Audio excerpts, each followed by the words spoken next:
L'épître de Paul à Tite, chapitre 1. Paul, serviteur de Dieu et apôtre de Jésus-Christ pour la foi des élus de Dieu et la connaissance de la vérité qui est selon la piété, lesquels reposent sur l'espérance de la vie éternelle, promise dès les plus anciens temps par le Dieu qui ne ment point et qui a manifesté sa parole en son temps par la prédication qui m'a été confiée d'après l'ordre de Dieu notre Sauveur, à Tite, mon enfant légitime en notre commune foi.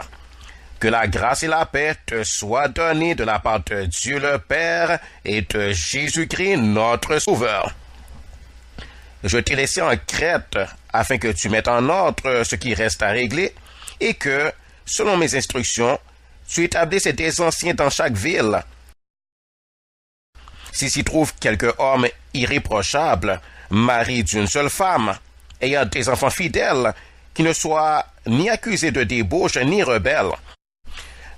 Car il faut que l'évêque soit irréprochable comme économe de Dieu, qui ne soit ni arrogant, ni colérique, ni adonné au vin, ni violent, ni porté à un gain déshonnête, mais qu'il soit hospitalier, ami des gens de bien, modéré, juste, saint, tempérant, attaché à la vraie parole telle qu'elle a été enseignée, afin d'être capable d'exhorter selon la saine doctrine et de réfuter les contradicteurs.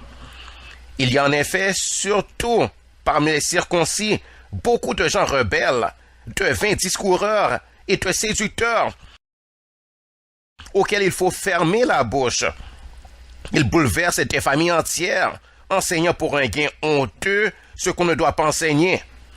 L'un d'entre eux, leur propre prophète, a dit: « Crée-toi toujours menteur, méchante bête, ventre paresseux. » Ce témoignage est vrai.